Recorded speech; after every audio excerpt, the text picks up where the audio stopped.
আল্লাহর পরে যদি কোনো ইজ্জতওয়ালা কোনো পছন্দনীয় ব্যক্তি তিনি হয়ে থাকলেন আকায়ে নামদার তাজদার মদিনা সাল্লাল্লাহু আলাইহি ওয়াসাল্লাম। তিনি এত মর্যাদাবান এত ইজ্জতওয়ালা হওয়ার পরেও দুনিয়ার বুকে বিভিন্ন ধরনের মুসিবতের সামনা করেছে, বিভিন্ন ধরনের পেরেশানি, বিভিন্ন ধরনের মুসিবত ওনার উপরে আসেছে। কি জন্য?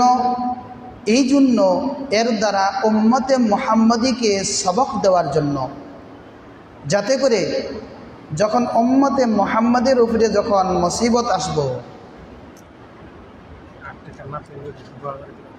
বালা মুসিবত যখন আসবো, তখন যাতে উম্মতে মুহাম্মদী ওইটাকে আল্লাহর দেওয়া আজমাইশ মনে করিয়া, নেয়ামত মনে করিয়া এটা বরদাস্ত করতে পারে। আজকাল আমরা দেখি আমাদের উপরে যদি কোনো মুসিবত পেরেশানি আসে, আমরা কি করি? এই মুসিবত এই পেরেশানির সময় আমরা বলি যে আল্লাহ তাআলা আমাকে পেয়েছে, আর অন্য কোনো মানুষকে পায় নাই, যেরকম মুসিবত দিচ্ছে। আমার হয়তো একটা বাচ্চার ইন্তেকাল হইল, বা কোনো একটা ধরনের বড় বেমার হইল, মুসিবত আইলো, পেরেশানি আইলো, তা আমি এটা সহ্য করার পাই না, বরদাস্ত করতে পারি না, আমি শিকায়ত করা শুরু করি যে আল্লাহ তাআলা আমাকে দেখছেন আর কেউকে দেখেন না। আফজালুল আম্বিয়া, সমস্ত আম্বিয়াদের ইমাম, ইমামুল আম্বিয়া, ওনার উপরে যে ধরনের মুসিবত আইছে, তা আমাদের উপরে, আমরা তো উম্মত, আমাদের উপরে সাধারণ এইগুলা মুসিবত আসতে পারে। আজকে সমাজের মধ্যে ইজ্জত কার? যার ধন দৌলত টাকা পয়সা যার বেশি তারই ইজ্জত, কিন্তু যার টাকা পয়সা নাই, মাল সম্পদ নাই, সমাজের মধ্যে তার ইজ্জত নাই, সম্মান নাই। হয়তো আমরা মনে করি অমুকের কাছে বহুত পয়সা আছে, মাল সম্পদ আছে, সে বড় ইজ্জতওয়ালা, বড় ধনী। আর যার অভাব, গরিব, হেকে আমরা ভাবি কি যে হয় নিশ্চয় কিবা গুনাহ করছে, হ্যার মুসিবত ছাড়ে না, নিশ্চয় কোনো অপকর্ম কাম করছে, গুনার কাম করছে, যার জন্য তার কাছ থেকে মুসিবত যায় না। এটা ভুল কথা। আল্লাহ তাবারক ওয়া তাআলার নজদিক সবথেকে পছন্দনীয় সে, ইজ্জতওয়ালা সে যে তাকওয়াওয়ালা। যার ভিতরে যত বেশি তাকওয়া হবে, আল্লাহ পাক পরওয়ারদিগার আলমের নজদিক সে সবথেকে বড় পছন্দনীয়। দোস্ত আজিজ, আমি বলছিলাম যে আল্লাহর রসুল সাল্লাল্লাহু আলাইহি সাল্লাম ইমামুল আম্বিয়া, সমস্ত আম্বিয়াদের ইমাম, এবং সবথেকে মর্যাদা যার, আল্লাহর পরে যার বেশি মর্যাদা ইজ্জতওয়ালা, তিনি হয়ে থাকলেন বিশ্বনবী আকায়ে নামদার তাজদার মদিনা সাল্লাল্লাহু আলাইহি সাল্লাম। ওনার উপরে বিভিন্ন ধরনের মুসিবত, বিভিন্ন ধরনের পেরেশানি দিনের খাতিরে ওনার উপরে আইছে। তা আমরা উম্মতে মুহাম্মদী এগুলো আমাদের উপরে আসবো, এটা আমরা পেরেশানিকে আমরা নিয়ামত মনে করি, এটা আমরা সবর করবার মতো। তো আজকে আমরা বলবো আল্লাহ রসুল সাল্লাল্লাহু আলাইহি সাল্লামের উপরে কী ধরনের পেরেশানি, কী ধরনের মুসিবত আইছে, আমরা এগুলা আজকে শুনবো ইনশাআল্লাহ। সর্বপ্রথম আল্লাহ রসুল সাল্লাল্লাহু আলাইহি সাল্লাম যখন এই দুনিয়ার বুকের মধ্যে আসেন, দুনিয়ার মধ্যে যখন আল্লাহ রসুল সাল্লাল্লাহু আলাইহি সাল্লাম জন্মগ্রহণ করেন, ইতিম হয়া দুনিয়ার বুকে আসেন। এর থেকে আরও দুঃখিত কে হইতে পারে যে জন্মের পরে তার বাবাকে দেখতে পারে না? এর চাইতে কে আর বেশি দুঃখিত হইতে পারে? তো আল্লাহ রসুল সাল্লাল্লাহু আলাইহি সাল্লাম এতিম হয়া এই দুনিয়ার বুকের মধ্যে আসলেন। এরপরে 6 মাস পরে আল্লাহ রসুল সাল্লাল্লাহু আলাইহি সাল্লামের আম্মা জান হজরতে আমিনা রাদিয়াল্লাহু তাআলা আনহা, ওনাকে নিয়ে আল্লাহ রসুল সাল্লাল্লাহু আলাইহি সাল্লামকে নিয়ে ওনার আম্মা একটা সফরের মধ্যে গেলেন। আর সফরের মধ্যে আসতে রাস্তার মধ্যে ওনার আম্মার ইন্তেকাল হয়ে যায়। এতিম হয়ে জন্ম নিলেন। 6 বছর পরে আবারই আল্লাহ রসুল সাল্লাল্লাহু আলাইহি সাল্লামের মা ইন্তেকাল করেন। মাকে কবর দেওয়ার পরে কবরকে সাপটাইয়া ধরিয়া আল্লাহ রসুল সাল্লাল্লাহু আলাইহি সাল্লাম কান্নাকাটি করতেছেন, কাঁদতেছেন। আম্মা জান, তুমি আমাকে কোথায় ফেলাইয়া রাখিয়া আমাকে এই একাই ফেলাইয়া, আমাকে কোথায় একাই ফেলাইয়া তুমি আমাকে চলিয়া গেলে। তো এই ধরনের মুসিবত আল্লাহ রসুল সাল্লাল্লাহু আলাইহি সাল্লামের উপরে। তারপরে 6 বছর বয়সে মা হারাইলেন, ইতিম হয়া দুনিয়াতে আইলেন। 6 বছর বয়সে মা হারাইলেন, 8 নম্বর বছরে আবার দাদাকে হারাইলেন। মা ইন্তেকাল করে হজরতে আবু তালিব আল্লাহ রসুল সাল্লাল্লাহু আলাইহি সাল্লামের দাদা, আল্লাহ রসুল সাল্লাল্লাহু আলাইহি সাল্লামকে লালন, আব্দুল মুত্তালিব আল্লাহ রসুল সাল্লাল্লাহু আলাইহি সাল্লামকে লালন পালন করলেন। 2 বছর পরে হজরতে আব্দুল মুত্তালিব রাদিয়াল্লাহু তাআলা আনহুরও কী হয়ে যায়, ইন্তেকাল হয়ে যায়। দেখেন কি আল্লাহর একটা বড় মহিমা, বোঝায় বড় টান। কেউ ওর মহাব্বত বেশি পাইতেছেন না। বাবার পরে, মার পরে যেটা মহাব্বত, দাদা নাতির যেটা মহাব্বত, যার দাদা নাতি আছে, যার নাতি আছে সে জানে। আলাগ ধরনের একটা, আজীব ধরনের একটা মহাব্বত। এই দাদার মহাব্বত থেকেও আল্লাহ রসুল সাল্লাল্লাহু আলাইহি সাল্লাম বঞ্চিত হয়ে গেলেন। তারপরে ওনার চাচা আবু তালিবের তরবিয়তের মধ্যে গেলেন। আর এর আগে আরবের একটা দস্তুর, যে আরবের মধ্যে বাচ্চা জন্মগ্রহণ করলে এটাকে দুধ পান করানো হয়। তো যখন বাবা সারা ইতিম হয়ে যখন আল্লাহ রসুল সাল্লাল্লাহু আলাইহি সাল্লাম দুনিয়ার বুকে আসলেন, তখন কোনো মহিলাও এই আল্লাহ রসুলকে দুধ পান করানোর জন্য রাজি হন না। এই ইতিমকে যদি আমরা দুধ পান করাই, কে আমাদেরকে পয়সা দিবে, উজরত কে দিবে? এই জন্য কেউ দুধ পান করাইতে রাজি হন না। লাস্টে গিয়া হজরতে হালিমাতুস সাদিয়া রাদিয়াল্লাহু তাআলা আনহা কী হয়ে যান, কবুল করেন যে আমি কি করব, দুধ পান করাইব। যখনই আল্লাহ রসুল সাল্লাল্লাহু আলাইহি সাল্লামকে হজরতে হালিমার উটের উপরে সওয়ার করাইলেন, যে হালিমার উট সবার লাস্টে চলতো, আল্লাহ রসুল সাল্লাল্লাহু আলাইহি সাল্লামকে সওয়ার করানোর সঙ্গে সঙ্গে সেই উট সবার আগে চলা শুরু করলো। যে হালিমার উট বা বকরি দুধ দেওয়া বন্ধ, দুধ দেয় না, আল্লাহ রসুল সাল্লাল্লাহু আলাইহি সাল্লামের কদম এই হালিমার ঘরের মধ্যে রাখার পরে হালিমার উট, ছাগল, দুম্বার কী হয়ে যায়, দুধ দেওয়া শুরু হয়ে যায়। বরকতে বরকত ভরা। তো তারপরে আবু তালিবের তরবিয়তের মধ্যে আসলেন। আবু তালিবের অবস্থা প্রথম ভালো ছিলেন না, কিন্তু তারপরে আল্লাহ রসুল সাল্লাল্লাহু আলাইহি সাল্লাম আবু তালিবের সঙ্গে থাকতেন এবং আবু তালিব হর ধরনের দিফা করত। দিনের খেদমতে গিয়া যা মুসিবত আইতো, পরেশানি আইতো, বালা মুসিবত আইতো, আবু তালিবকে এইগুলাকে কী করতো, দিফা করতো, কন্ট্রোল করতো।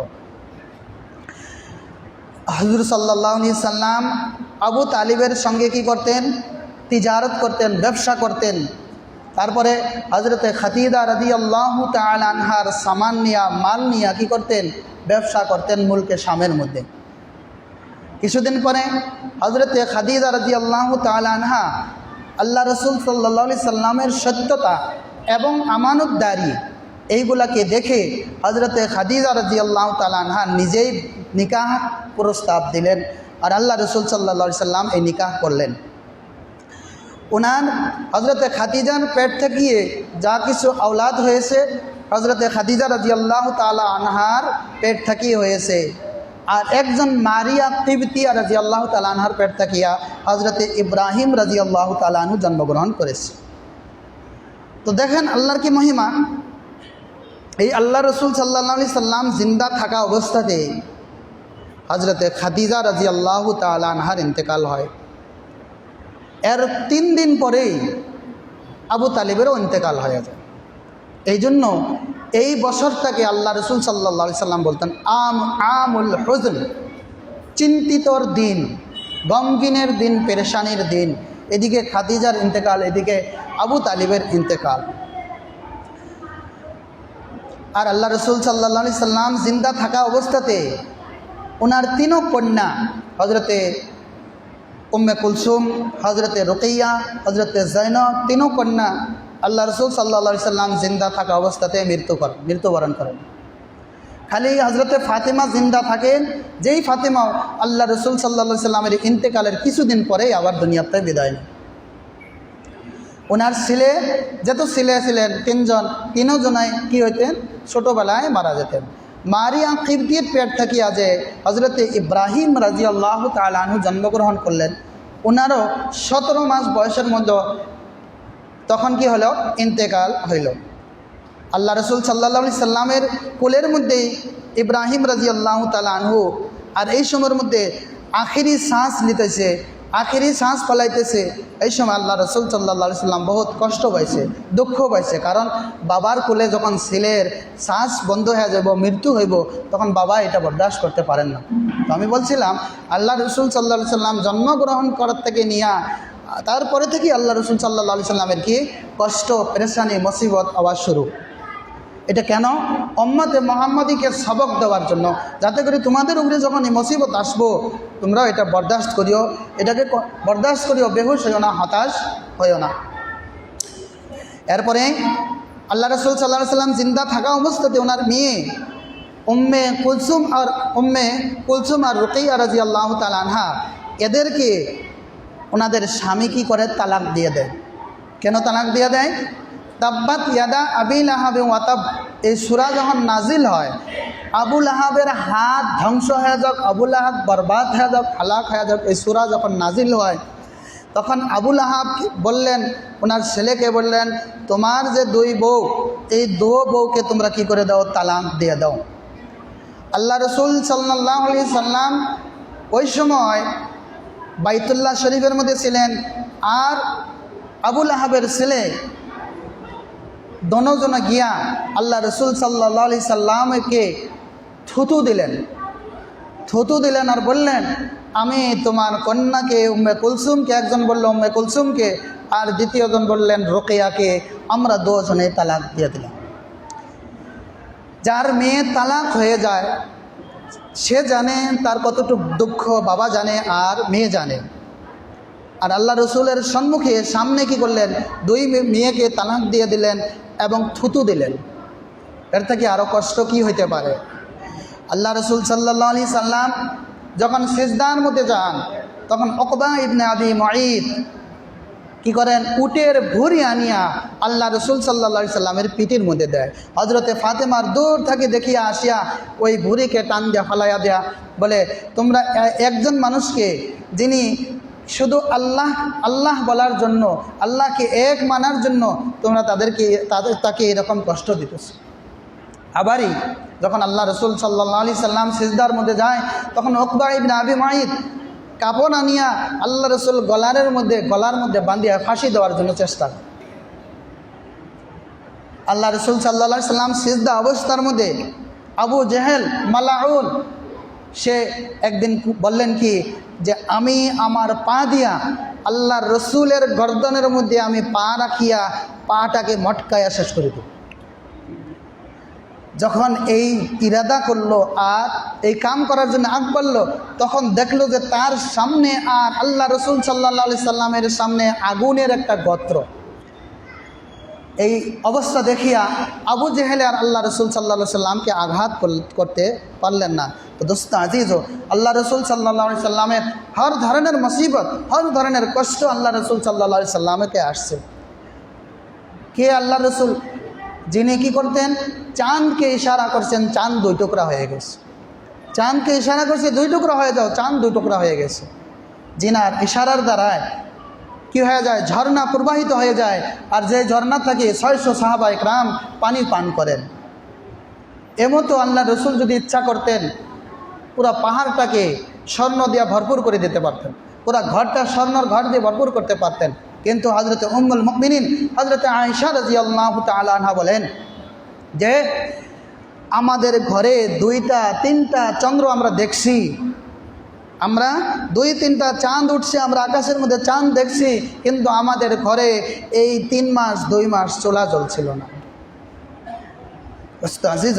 আজকে আমরা কত আয়েশের মধ্যে, কত আরামের মধ্যে, কত শান্তির মধ্যে আমরা খাইতেছি, কিন্তু তারপরে আমাদের সুযোগ হয় না এই দিনের রাস্তার মধ্যে আমরা মেহনত করতাম, বা আমি নিজেকে যে আমার আল্লাহর যে হুকুম নামাজ এটার মধ্যে যে লাগাই দিতাম, এটাও আমরা পারি না। আমি বলছিলাম আল্লাহ রসুল সাল্লাল্লাহু আলাইহি সাল্লামের উপরে বহুত ধরনের আজমাইশ আসছে, বহুত ধরনের কষ্ট আসছে।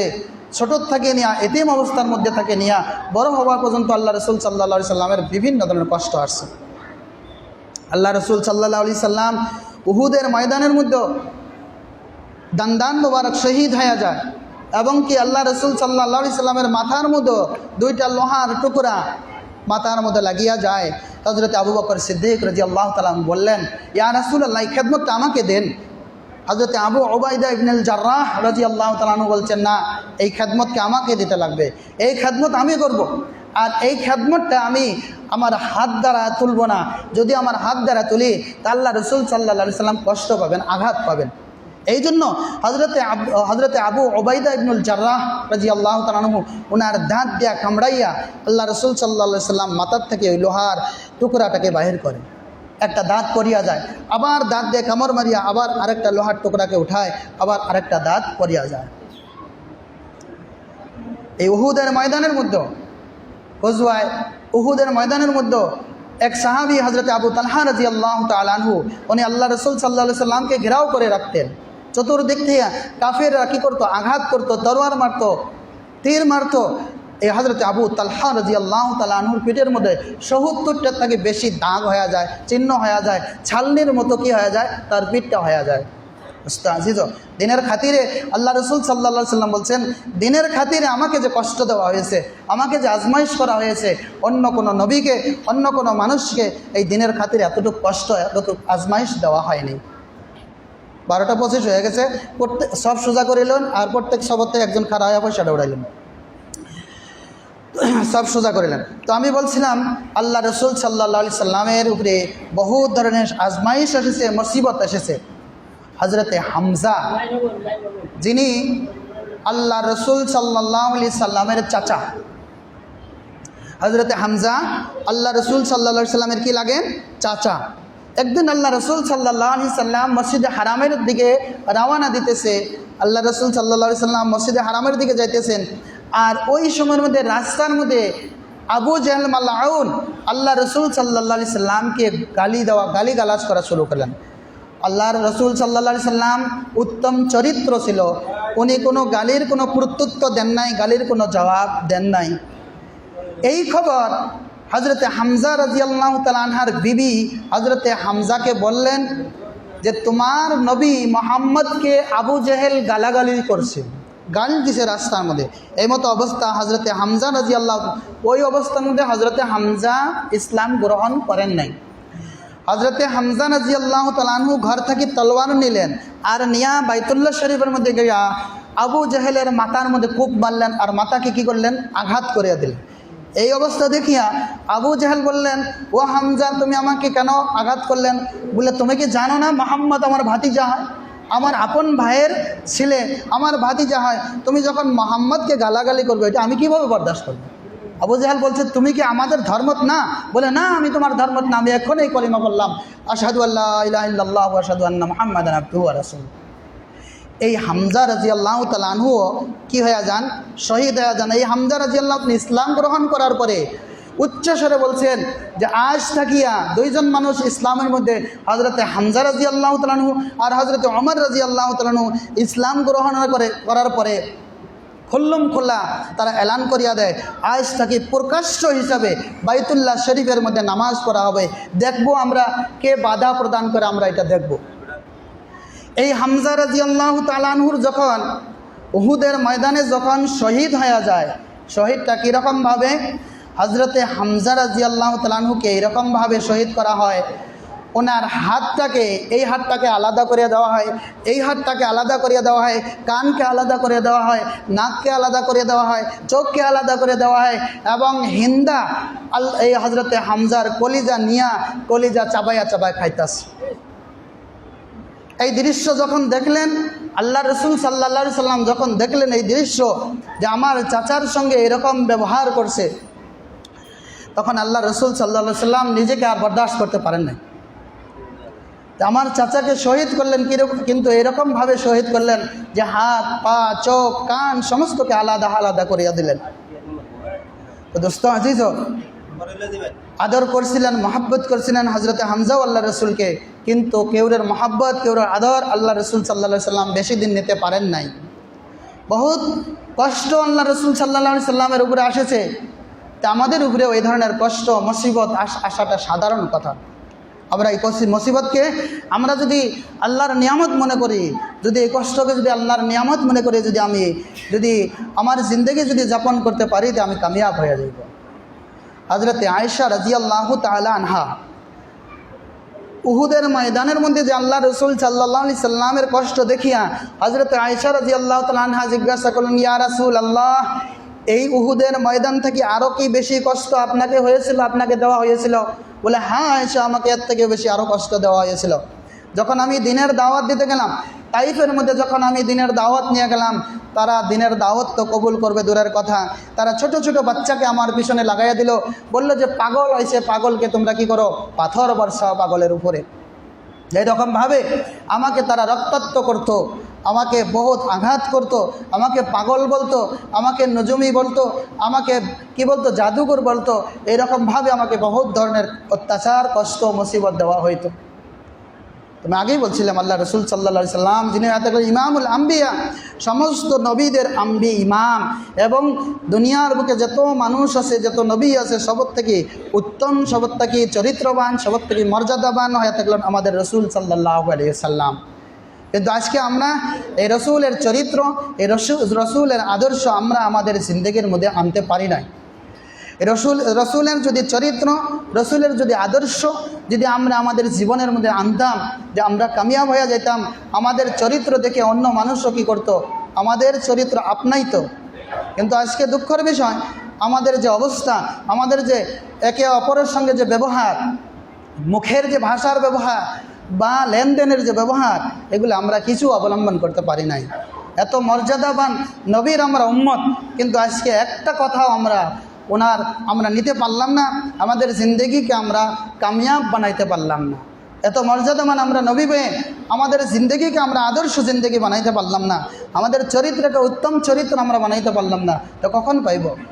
আমাদেরকে নিয়ে তো আল্লাহ রসুল সাল্লাল্লাহু আলাইহি সাল্লাম গর্ব করবেন, কিয়ামতের দিন আমাদেরকে নিয়ে কী করবেন? গর্ব করবেন।